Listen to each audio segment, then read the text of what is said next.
So let me just start, just right out of the bat, your book, The Aging Brain. I noticed chapter, which is remarkable by the way, but I saw chapters in there that it just fascinated me as you make correlations between things like sleep and exercise and the brain. So before we start talking about the aging brain, tell us those things that everybody needs to know about their brain. Well, the brain is the most important, obviously, organ of Yes. the body, and it responds to what's happening in the body. So if we don't take care of the physical health of our body, then our brain will deteriorate over time. And the big point of the book is to let people know that as we age, dementia is not inevitable. Many people think, well, if you live long enough, you're going to get dementia. No, dementia is pathological aging. It's not normal aging. And so in the book, it's not just the aging brain, but proven steps to prevent dementia and sharpen your mind. And so you can maintain your faculties if we make the right choices as we age. Right. So then exercise. See, Yes. I didn't think this was something that was going to be in a book on the brain, but tell us the correlation there, what it does to your brain. So when you physically exercise regularly, it does multiple good things. It turns on multiple neurotrophins. Neurotrophins are proteins that the brain makes that causes the brain to sprout new connections, strengthen the circuitry you have, and in certain parts of the brain, we can actually grow new neurons. Okay. When we exercise regularly. Exercise is the only thing that's been shown to turn on all the neurotrophins.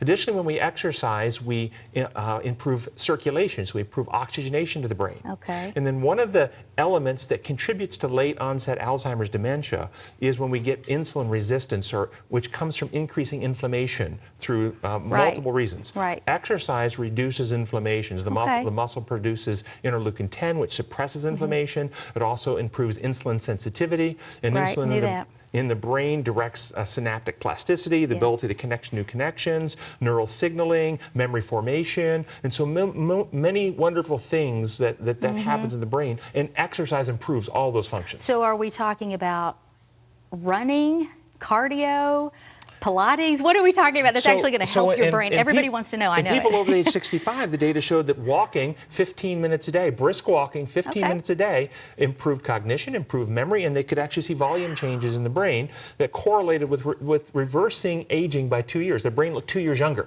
So then where's the first place you're going to notice that change? Because listen, I'm hearing everybody's questions in my head. So if I actually walk for 15 minutes, when am I going to notice that I can remember things better? So how does that correlate? If you're asking as an individual, we can see those benefits in 4 to 6 weeks. Okay. 4 to 6 weeks, assuming there's not some other element that's interfering with that success. True. And this is one of the things we do in the book. We actually show that we have multiple different factors that are impacting on us. Exercise or lack thereof, sedentary lifestyle, is one of the elements that accelerates aging, both physically and increasing your risk of dementia. You would think it makes you restful, but the sedentary lifestyle, we're both authors. Right. So I use that word all of the time. I try not to be sedentary, but you know, I am constantly at my computer. I actually bought a Harapad, a heat and radiation resistant, pad, because I'm on it so much. So that doesn't lead to a lot of activity. I have to be very deliberate about my activity. I actually have a portable treadmill on this side of my bed that I have to step over, if I want to get out of bed. And then on this side, I have an exercise desk bike. So I actually wrote my last book on that bike and put in, I think it was 72 miles writing the book. So that's the kind of thing, I have to be very deliberate because you're right. And I didn't realize that's what was going on, but it did improve even my cognitive abilities when writing. Now, there's evidence that shows that it's not just doing the physical exercise, it's your mindset while doing the exercise. So if you're doing an exercise that you don't like, that it's like laborious you're like dreading it, I hate this, you generate all this negative activity in your brain, which activates stress inflammatory pathways and it undermines the benefit of exercise. So you need to choose an exercise you enjoy. And further, you get more robust, positive responses if you do exercise outdoors rather than indoors. Take an air bath. Yes. Okay. So, but one study showed you could get those same positive, robust effects if you're viewing images of nature if you're indoors. No. So this is very mental. I mean, it engages every piece of the mind. Guess what? We're triparts, right? That's right. That's right. All integrated. So you talk about you mentioned the word plasticity. Yes. What is that? Basically, the ability to adapt and change. Okay. Okay. And so one of the things I describe in my book is something called design laws. These are like laws of health, laws of physics. Okay. One of them is the law of exertion. If you want something to get stronger, you must exercise it. Okay. Because if you don't use it, you lose it. We all know this, but it's a design law, how we're Right. built. So if you want stronger math ability, you've got to work problems. You want stronger musical skill, you got to practice your instrument. You want stronger cognitive abilities, you've got to be a lifelong learner. So it's not just physical exercise, you actually have to engage in mental exercise. And mental exercise isn't repetitive, the same stuff over again. That becomes just rote memory, like reciting a memory verse over and over again. That's not new learning. It's actually studying something you don't know and trying to assimilate and expand your knowledge base. That requires neural circuits to expand and grow, just like exercising muscles in the gym. Okay, so that makes sense. So then if you are looking, you know how in airports even, there are these books like mind teasers and things to solve and get rid of your brain flab. Is that accurate, or do you need to be engaging in something that is meaningful to you for it to actually be considered exercising for your brain? Yeah, so I think that's a good question. I think the stuff that's going to be most helpful is when you actually have an interest in it. Okay, you're interested in the subject matter, and you're really studying it, and you're trying to assimilate it, comprehend it, and understand it, and even add new abilities to yourself. So, for instance, if you've never done any ballroom dancing, and you decide to take ballroom dancing lessons, that requires physical exercise plus mental exercise. You get to actually learn the steps.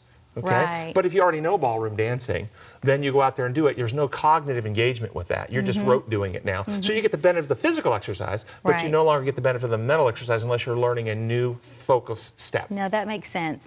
Well, my grandson, Trevor, actually said to me one time while I was sitting on the couch with my laptop, he said, Lolly, he said, if you don't get off of this couch, you're going to be a couch potato. And I said, I type 110 words per minute with no mistakes. Would you like to finger wrestle your grandmother? That doesn't count. Like, those muscles don't really count. They help me.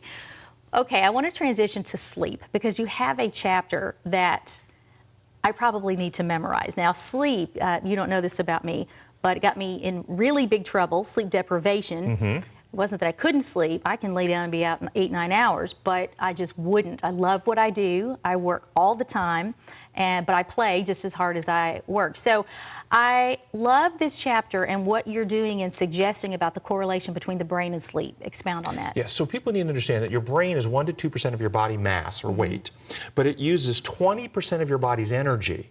Don't think that's right. It means it's highly metabolic, making lots of byproducts of metabolism that the brain has to clear. Because if it doesn't clear those byproducts of metabolism become oxidizing and be, over the course of years, damaging to our brain. And so during sleep, your neurons actually contract, the cells shrink, and the byproducts of metabolism inside the neuron will be expelled out of the neuron into the cerebral spinal fluid for it to be cleared out of your brain. If you are chronically sleep deprived, then what happens is these things will build up over time and you will have more oxidative stress on your brain, increasing your risk of dementia. Number one. Two, learning memories consolidate in sleep. So if you're trying to learn something from our discussion today, tonight when you sleep, those memories will be transferred out of short-term brain circuits into the cortex for long-term storage. So cramming for a test, it's a bad idea. It's a bad idea because you didn't really actually get the sleep necessary for your brain to assimilate it all. They took a group of college students, randomized them into two groups. They had them both do a short period of memorization of made-up words. And then they tested both groups for how much they remembered. One group got to go sleep, the other group was kept awake, and then they tested both groups again 12 hours later. Not only did the group that got to sleep score better than the other group, they scored better than they themselves did right after the learning period. Wow. It's during during sleep that our memories consolidate. That is amazing. And many people have a wrong idea of what they think sleep is. Many people think that sleep is going to sleep, and then you wake up 7 to 8 hours later. Yeah. And that's not normal sleep. Normal sleep, you enter late stage 1, that goes into a deep, slow wave sleep where your body temperature falls, heart rate falls. Delta waves, wide waves. Then REM, rapid eye movement sleep, where you do your dreaming, and then you wake up. Then stage 1, deep sleep, all REM, wake again. up. This is cycles through the night. From the time you enter stage 1 to the time you exit REM and wake up is 70 to 120 minutes. So anywhere a little over an hour to 2 hours, the wake-up periods are normal. When we're young, those wake-up periods are very short. We just shift in the bed, and we have amnesia for them the next morning, so we think we slept all night. Right. When we get older, we wake up bladder. Yeah. Okay? And off to the bathroom we go. And when we remember to wake up and we start thinking, well, I'm not sleeping good anymore. We get this idea I've got bad sleep. And then we go get medications from our doctor or over the counter to try to make us sleep through the night. And most of the medications prescribed for sleep actually cause, on a chemical structural basis, memory problems. They increase memory problems. So this is just a vicious cycle. Well, when we come back from the break, what I want you to do is, we may expound a little bit on that because I know it's a topic that affects everyone. So don't go anywhere, and don't you go anywhere. You stay close because we'll be right back with more of The Three.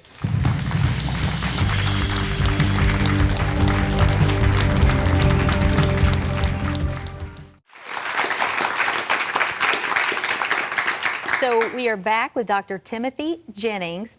And, you know, they trained me in Shopping Channel host school many years ago. You don't ever ask a question to your guest on air that you don't already know the answer to. You sit here with a psychiatrist of this caliber and think you're going to know anything, any answer that he has. So I have one more for you, and I don't know if I'm going to pronounce it correctly, but tell me, what are epigenetics? So epi... Did I say it right? Yeah, you did. Okay. Beautiful. I know what epi is. Keep going. Yeah. So epi means like above. Right. So like epidermis, the top layer of your skin, and genetics is the DNA, the genome. And all the cells of your body have the same chromosomes, but your bone cells are different than your skin cells, which are different than your retinal cells. How is that possible? They have the same chromosomes because there's a set of instructions that sit above the DNA, instructing the genes in the various parts of our body how to express which ones to turn on, which ones to turn off. Well, we now know that those epigenetic markers are modifiable by life experiences. The food that you eat will alter your gene expression. The things you watch on TV, the God that you worship, the thought patterns that you think will alter gene expression throughout your body. How miraculous. And we not only pass along the sequences of DNA to our kids, we pass along epigenetic instructions that can pass down 3 and 4 generations. That's phenomenal. Well, in the minutes that we have left, I want you to tell, instead of me asking you endless questions, what is the thing in here that you're most passionate about? I try to get really practical at first about exercise and sleep, but you have so much that God's put inside of you to tell people who are aging, and we all are. What are those things you want to communicate? Well, the reason I wrote this book, first off, is because I, for many years, saw so many families devastated with a family member with dementia. But about 5 years ago, it became very personal when my wife's mother developed Alzheimer's dementia, which immediately makes my wife at higher risk for Alzheimer's dementia. And just yesterday, my wife was visiting her mother, and she went to say goodbye. Her mother said, thanks for coming to visit, appreciate it. And 2 minutes later, thanks for coming to visit, appreciate it. And then she says, as she's hugging her bye, her mother says to her, is your mom still alive? Oh, wow. And my wife says, that's hard. my wife says, yes. And she goes, oh, that's nice. Oh. And that you is see, quite personal now. Yes, to you. and you see, I'm passionate for people not to have to go through that. Yeah. And if we make the decisions right in our life, we can actually avoid the late onset of Alzheimer's dementia. We can avoid that. And so that's what this book is about, helping a comprehensive plan that people can put into how they live their life. And the problems that lead to Alzheimer's dementia start 20 years before you actually get the symptoms. Right, because now we have a generation that's come through that and maybe can, in hindsight, see some of those things. What are they? So the big ones, anything that really increases inflammation in the body will cause insulin resistance in the brain. Sedentary lifestyle, again, increases inflammation. Chronic mental stress and worry activates your immune system, which increases inflammation in our body. So anything that increases inflammation will eventually not only drive increasing risk of diabetes type 2, insulin resistance in the body, obesity, heart attack, stroke, physical health problems. It drives insulin resistance in the brain. And when you get insulin resistance in the brain, insulin is critical in clearing out various toxins and byproducts of metabolism in our brain. And so the big themes then that people can do, and we go into great detail in the book, but the big themes are physical exercise, mental exercise, healthy nutrition with anti-inflammatory diets. There's a lot of things you can do that actually help clear these toxins out of the brain and keep your brain healthy, and stress management, healthy spirituality. Most definitely. Well, tell us about your family. I know we talked grandchildren backstage, but you have, it must be a really interesting table talk at your house. So tell us about your family briefly. Well, I'm married. My wife is a huge supporter, and I wouldn't be able to do any of this without her support. As you know, the support of family is what's critical, and so I just want to thank my wife, Christy, for all of her a willingness to let me sit for hours in my office working on these things. And then we have a son, Michael, and 2 grandchildren, so age 5 and 3. And I did not know about you until today that you served 8 years in the military. Yes, I did my residency at Eisenhower Medical Center at Fort Gordon, and then I was the division psychiatrist of the 3rd Infantry Division, and then served as chief of psychiatry at Wynn Army Hospital at Fort Stewart. What have you not done? So. Seriously. Well, it has been a delight to have you here today.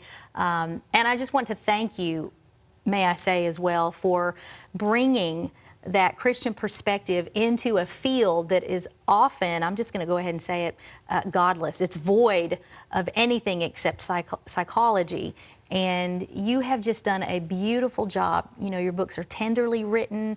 You really add a beautiful personal touch to it that I think anyone could understand. So I urge you to get The Aging Brain by Dr. Timothy Jennings, a man who has learned about the importance between sleep, and we also talked about nutrition, your mental outlook on life. All of these things affect your brain in ways big and small. So thank you again for coming. Thanks for having me. I think I want to have you back in the future, and I want to really dive more deeply into dementia and these type things because they are just so prevalent in our society today. How about that? Can you come back some other time and we'll dig a little deeper? Be glad to. I'm just down the street in Chattanooga. Wonderful. That is down there. Well, one of our Studio C band members lives in Chattanooga. So, all right. Well, thank you, everybody. And when we come back, actually, we're going to say goodbye to Dr. Jennings. And when we come back, I'm just going to have a little bit of time, just you and me, and we're going to discuss the brain a little further. So don't go anywhere. We'll be right back.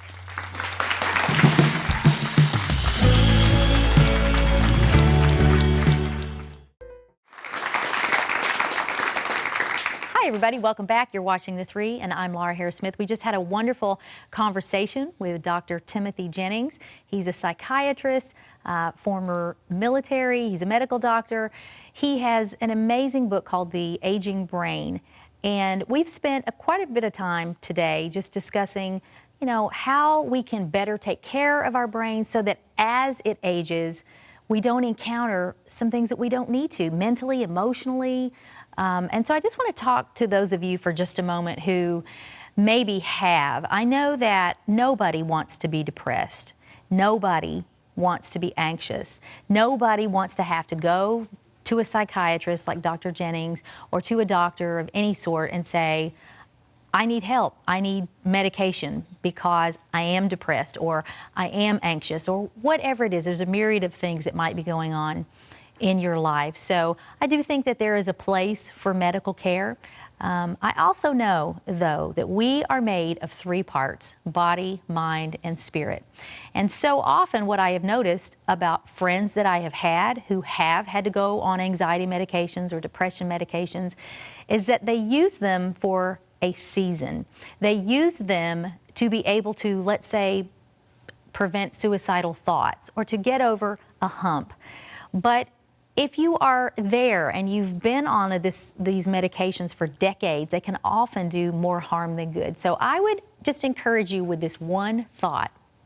Why don't you get somewhere today, even right now, and just ask God, why am I depressed? Why am I sad? Or whatever the reason is, whatever your need is, I guarantee you that God has a solution for it. And because He created us body, mind, and spirit, you cannot segregate these things. So oftentimes when our emotions are not in check and our emotions are out of whack, it's because we have something spiritual that we need to reconnect with our Father on. So do that today. I hope that that speaks to you, and I hope that you will always come right back here on The Three, where we're always looking out for you.